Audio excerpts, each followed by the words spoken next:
Ang kwentong ito ay hango sa totoong buhay. Karanasan ito ng kamag-anak mismo ni Ate Rose. Naitago na lang natin sa pangalang Jomar. Taong 1971, Dingle, Iloilo. Itong mga panahong ito, nakatira sa isang tahimik na lugar sa Dingle. Itong si Jomar kasama ng pamilya niya. Ang pinagkakakitaan ng pamilya nito nila Jomar ay yung pangunguha ng kahoy sa loob ng gubat. Nangunguha sila ng kahoy doon para sibakin, gawing bangko, mesa, at kung ano-ano pang pwedeng gawin sa kahoy. Yung matitira sa mga kahoy, ibinibenta pa nila. Yung ibang bumibili nga sa kanila, ginagawa lang yung panggatong. Dahil walang kakumpetensya itong pamilya ni Jomar sa ganyang klase ng negosyo, dagsa at kabi-kabila ang mga namimili sa kanila. Ang kinagandahan pa niyan, meron silang pwesto sa palengke, kaya yung mga nagagawa nilang bangko, mesa, o kahit anong produkto na gawa sa kahoy, madali nilang nadidispatcha. Ang resulta, araw-araw kailangan nilang pumunta sa loob ng gubat para manguha ng mga kahoy. Sa halos araw-araw nilang paglalakad ng tatay niya at isa pa niyang kapatid, meron sila palaging nadadaan ng lumang-lumang bahay doon. Kakilala nila yung nagbabantay ng lumang bahay na yon, si Mang Omeng. Ipinagkatiwala kay Mang Omeng yung bahay na yon.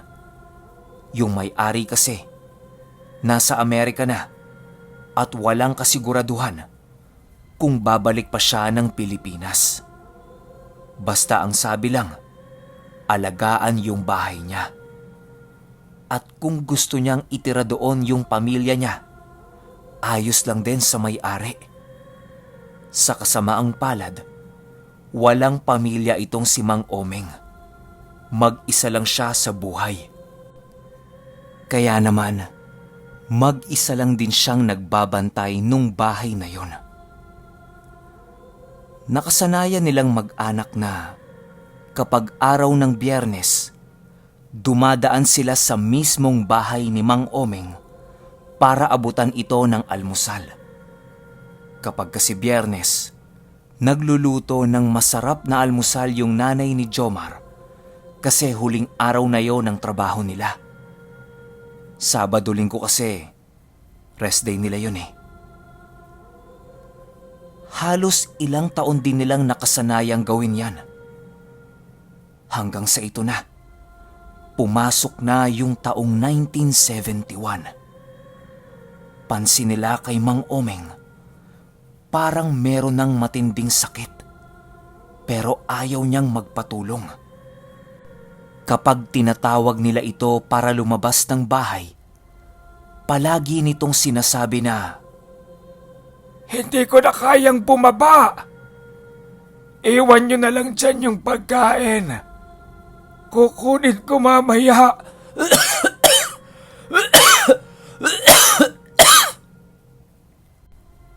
totoong ubo yun. Excuse me lang. Tinatanong naman nila kung ayos lang ba siya, anong nararamdaman niya, gusto niya ba ng maiinom, gusto niya bang dalhin siya sa ospital. Pero wala itong binibigay na sagot sa kanila. Tapos sinisinghalan pa sila kapag nahihirapan na itong sumagot. Kasi nga papaos-paos na siya tapos hindi pa sila magkarinigan. Nasa taas kasi yung matanda. Sila naman nasa baba ng bahay. Normal lang siguro yung maging iritable siya. May nararamdaman na kasi. Mula nung naging bugnuti na itong si Mang Omeng, kahit pa araw ng Biyernes, Hindi na sila dumadaan sa bahay nito para hatiran siya ng pagkain. Tuwing dadaan sila doon, tinatanaw na lang nila yung bahay ni Mang Omeng mula sa malayo.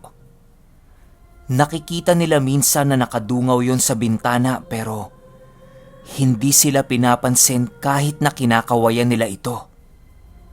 Meron pa nga isang beses, nung nakita nila ito sa bintana, bigla na lang niyang sinarado yung bintana niya. Halos 2 o 3 linggong naging ganun ang ugali nung matanda. Pero makalipas ang 3 linggo, hindi na nila ito muli pang nakita. Yung bahay naman, minsan bukas yung pinto, minsan sarado. Ibig sabihin, meron pa ring tao.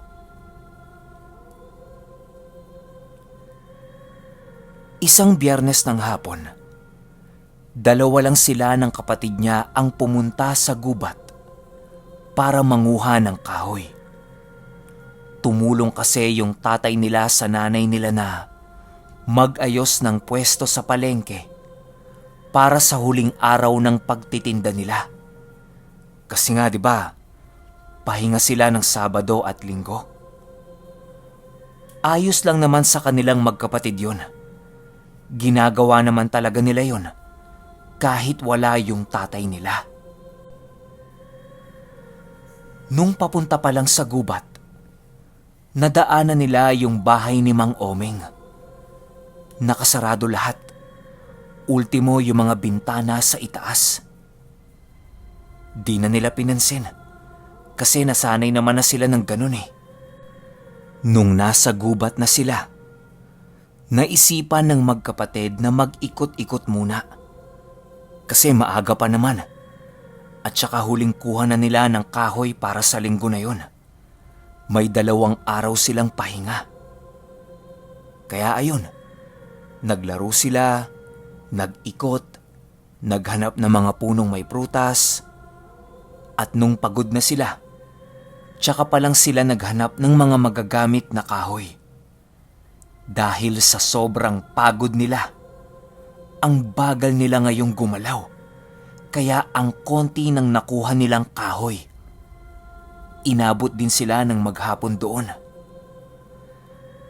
Mga bandang 4:00 ng hapon, medyo papadilim na. Naglakad na kaagad silang magkapatid papauwi, bit-bit ang kanilang mga kahoy.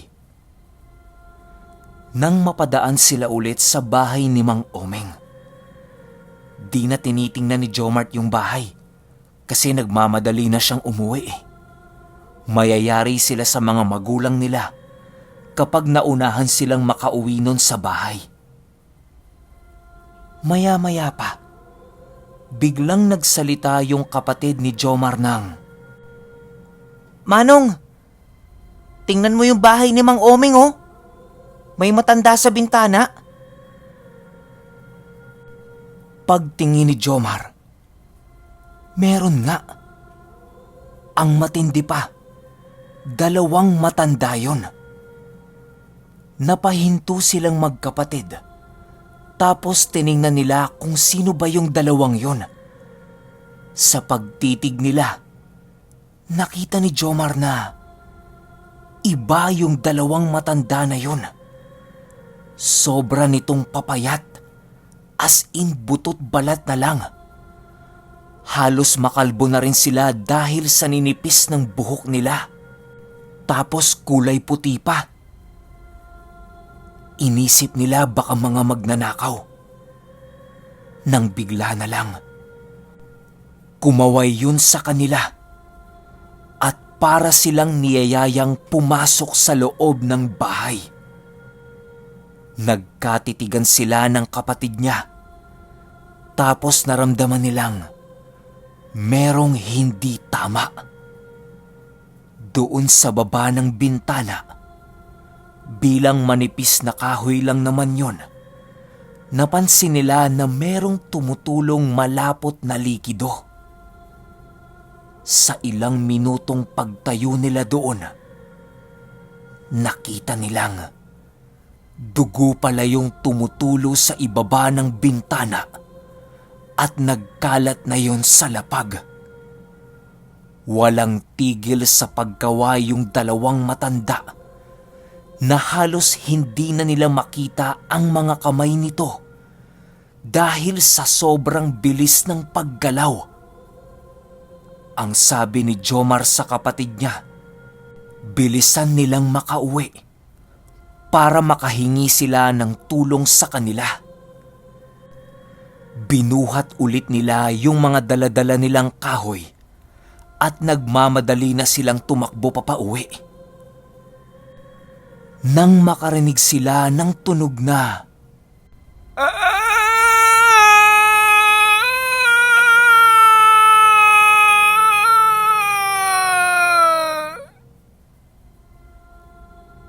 parang kinakatay na baboy na paos na hindi maintindihan. Kahit malayo yung tunog, ramdam nila na pumasok yon sa loob ng mga tenga nila at ang sakit nun sa pakiramdam.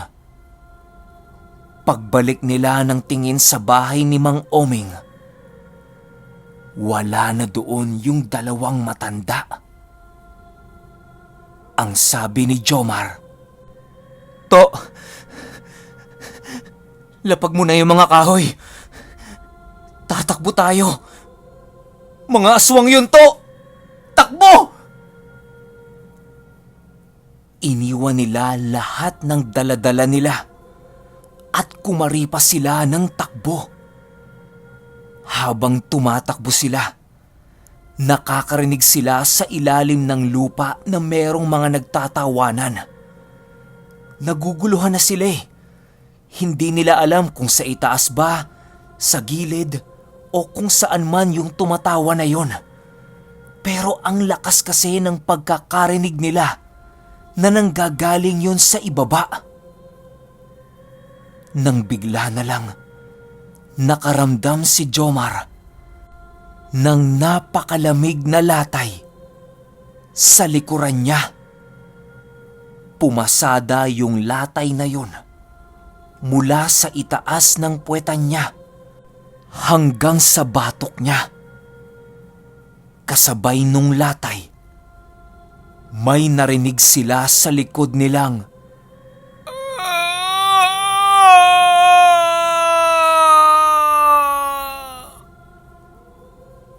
yung kapatid niya. Sigaw na ng sigaw ng, "Tulong! Tulong!" Si Jomar naman, parang babagsak na kasi bigla siyang nakaramdam ng pagkahilo eh. Laking pasasalamat na lang nila dahil meron silang nakasalubong na mga mangingisda. Doon kasi sa kabilang bahagi ng nilalakaran nila papauwi, dulo nun ilog na eh. Patungo doon yung mga mangingisda para maglatag ng lambat nila. Pagkita sa kanila ng mga yon, nagulat sila kasi bakit nagmamadali silang tumatakbo tapos mukha silang mga takot na takot. Bumagsak na sa lupa si Jomar nun at wala na siyang naalala pa. Nagising na lang siya. Nakatagilid ang katawan niya. Pinupunasan ng nanay niya yung noo niya. At merong manggagamot na nasa tapat niya.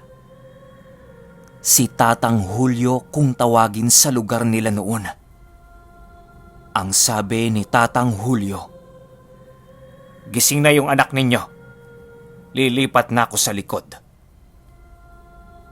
Tanong ni Jomar sa nanay niya, "Nay, anong nangyari? Nay, nahihilo ako, Nay. Ano yun? Ano yung naririnig ko, Nay? Ang sakit sa tenga! Ang sakit sa tenga, Nay!" Ayon kay Jomar, pakiramdam niya nun. Punong-puno ng kuliglig yung magkabilang tenga niya. Tapos pinipilit nilang lumabas mula sa loob. Ang sakit talaga sa pakiramdam nun. Halos magmakaawa na siya sa nanay niya. Nang may maramdaman siyang mainit na dampi sa likuran niya, na mula batok paikot sa buong likuran niya. Ang ginhawa sa pakiramdam nun. Tapos yung sakit at ingay sa tenga niya, dahan-dahang nawala. Nakahinga na rin siya ng maluwag nun. Matapos yan, hinilot na lang siya nung manggagamot. Halos mangiyak-ngiyak yung nanay niya habang tinitingnan nito yung likuran niya. Tanong ni Jomar sa nanay niya, "Nay, ano bang nangyari? Ano bang meron sa likod ko?" Niyakap lang siya ng nanay niya habang umiiyak at hindi nito sinasagot yung mga tanong niya. Kaya ang tinanong na lang ni Jomar yung kapatid niya na kasama niya. Ang tanong niya dito, "To, ano bang nangyari kanina? Nadapa ba ako?" Tumingin-tingin muna yung kapatid niya sa nanay at tatay nila. Nang magsalita ito ng, "Manong,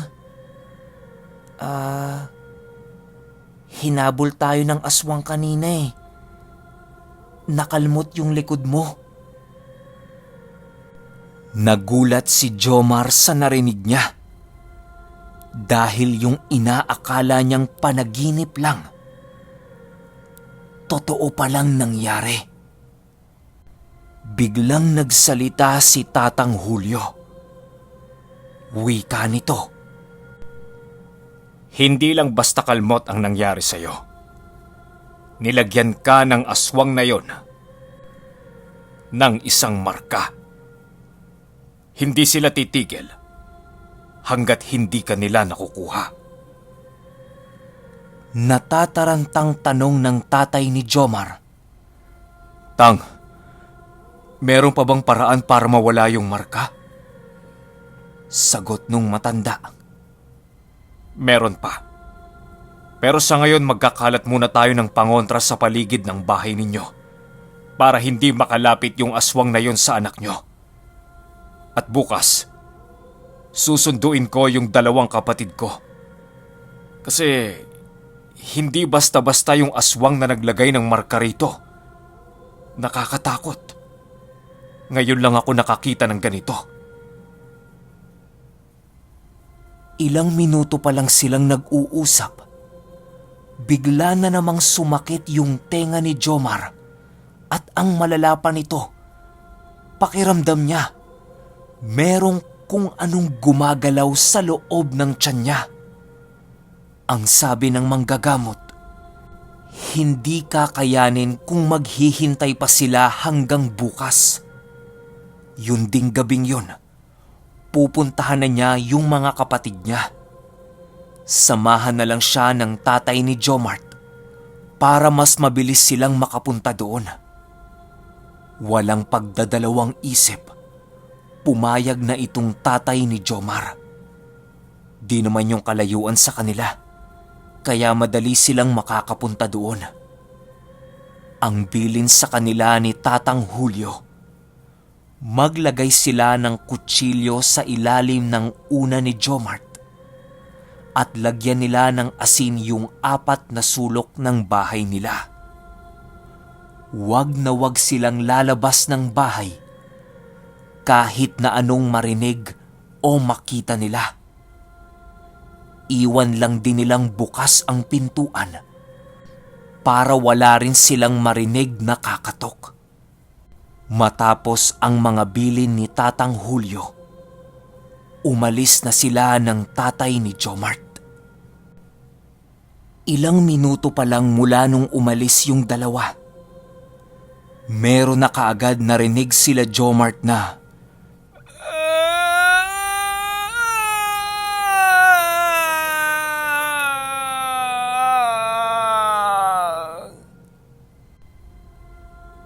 ang sabi nung kapatid ni Jomart. Ay, yan. Yan yung narinig namin ni Manong bago siya himatayin. Tapos si Jomart, makikita mo sa mukha niyang. Okay, hanggang dito na lang muna. Kita-kits tayo sa part 2. Abangan nyo to dahil sobrang ganda nito. At mahaba rin. Yun lang. Kita-kits tayo bukas. Salamat.